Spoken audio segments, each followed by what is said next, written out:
Good morning children. మనము ఈరోజు 10వ తరగతి తెలుగు శతక మధురిమలోని 2వ భాగం, మన మొదటి భాగంలో కవి పరిచయాలు, ప్రక్రియ, కొన్ని పద్యాలు, వాటి వివరణ తెలుసుకున్నాము. ఈరోజు మిగిలిన పద్యాలు, వాటి వివరణ తెలుసుకుందాం.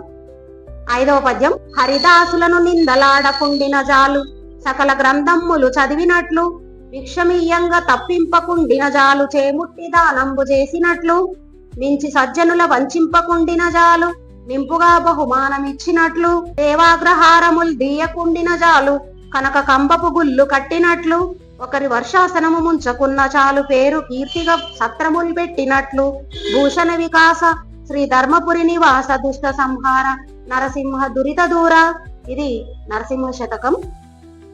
ధర్మపురిలో నివాసమున్న ఓ దేవ శ్రీ ధర్మపురి నివాస, భూషణ వికాస అలంకారంలో ప్రకాశించేవాడ. విష్ణుమూర్తి అలంకార ప్రియుడు అంటారు, శివుడు అభిషేక ప్రియుడు. అయితే ఇక్కడ ధర్మపురిలో నివాసం ఉన్న ఓ నరసింహస్వామి, నీకు అలంకారాలంటే ఇష్టం.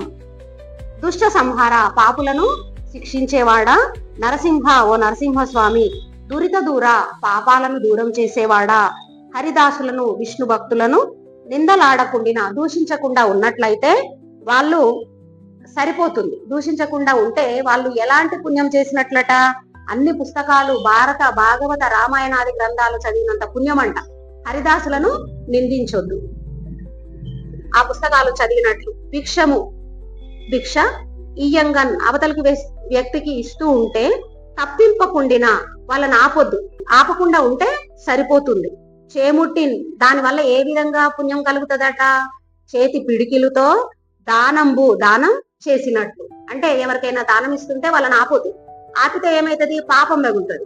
ఆపకుండా ఉన్నావనుకో, నువ్వే దానం చేసినంత పుణ్యం వస్తుంది నీకు అంటున్నాడు కవి.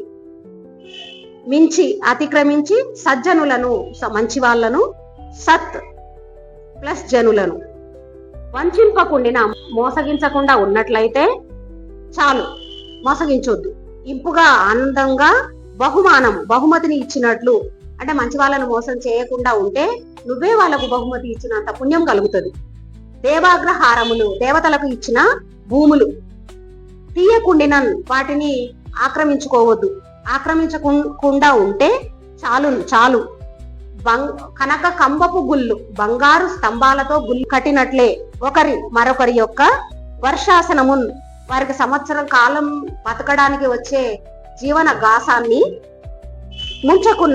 గుంజుకోవద్దు. అలా గుంజుకుంటే ఏమైతుంది? పాపం తగులుతుంది. గుంజుకోకుండా ఉంటే ఏమైతుంది?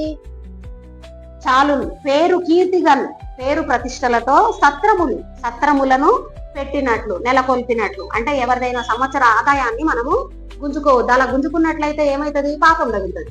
గుంజుకోకుండా ఉంటే మనమే సత్రాలను బట్టి అన్నదానం చేసినంత పుణ్యం లభిస్తుంది అని చెప్తున్నాడు కవి. తర్వాత 6వ పద్యం.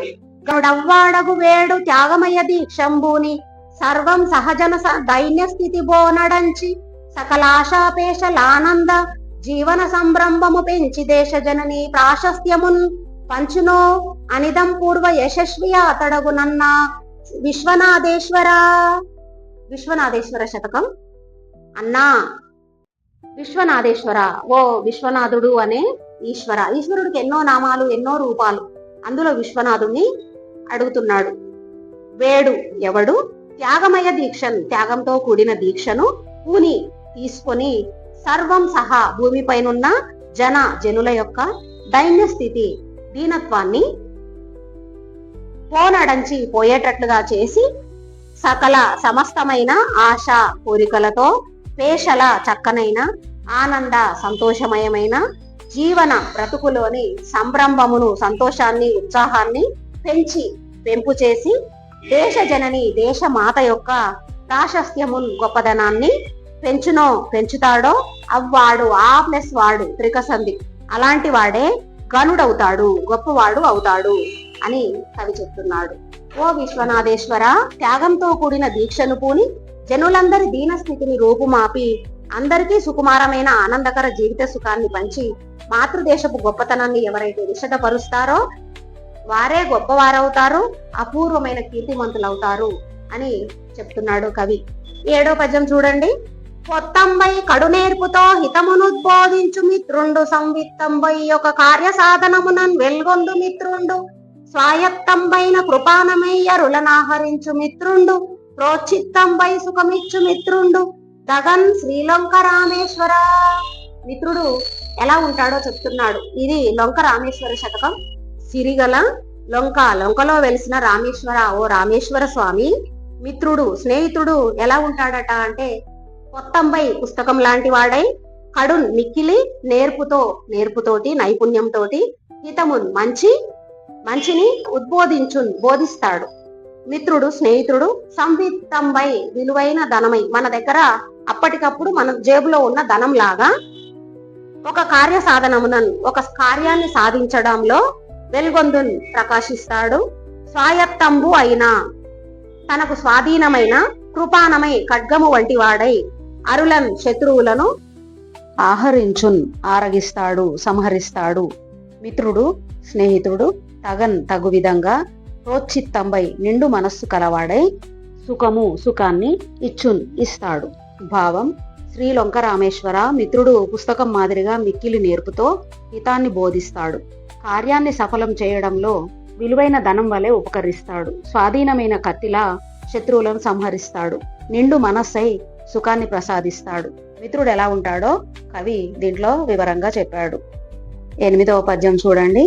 కలనైన సత్యంబు బలుకనొల్లని వాడు, మాయ మాటల సొమ్ము దీయువాడు, కులగర్వమున పేద కొంపలార్చెడివాడు, లంచంబులకు వెలబెంచువాడు, చెడు ప్రవర్తనలందు చెలగి తిరుగువాడు, వరుసవావికి నీళ్లు వదులువాడు, ముచ్చటాడుచు కొంప ముంచజూచెడివాడు, కన్నవారల గెంటుచున్నవాడు, పుడమిలో నరరూపుడై పుట్టియున్న రాక్షసుడుగా కవేరవున రామచంద్ర, కృపనిధి ధరనాగర కుంట పౌరి, వేణుగోపాలకృష్ణ మద్వేల్పు శౌరి.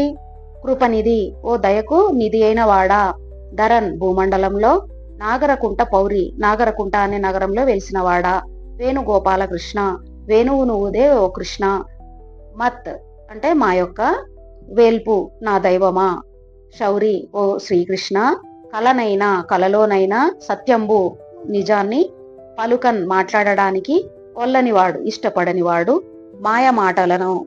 మాయతో కూడిన మాటలు మాట్లాడుతూ, ఇతరుల సొమ్మును తీయువాడు అపహరించేవాడు, కుల గర్వమునన్ తాను గొప్ప కులం వాడిననే గర్వంతో పేద కొంపలు బీదవారి ఇండ్లను ఆర్పెడివాడు, నాశనం చేసేవాడును, లంచాలకు వెలన్ విలువను పెంచువాడు అంటే ఎక్కువగా లంచాలు తీసుకునేవాడు, చెడు ప్రవర్తనలందు చెడు నడవడులయందు చెలగి విజృంభించి తిరిగేవాడును, వరుసవావికిన్ వరుసలకు బంధుత్వాలకు నీళ్లు వదులువాడు, తర్పణం విడిచినవాడు అంటే విలువ ఇవ్వనివాడు, ముచ్చటలాడుతూ సరదాగా ప్రేమతో మాట్లాడుతూ కొంప ముంచజూచెడివాడు, మనకు అపాయం కలిగించాలని చూసేవాడు, కన్న తల్లిదండ్రులను గెంటుచున్నవాడు, ఇంటి నుండి బయటకు వెళ్ళగొట్టేవాడు, రామచంద్ర ఓ శ్రీరామచంద్ర, పుడమిలోన్ భూమిలో నరరూపుడై మానవ రూపం కలవాడై పుట్టిన రాక్షసుడు కాక రాక్షసుడే అవుతాడు కదా,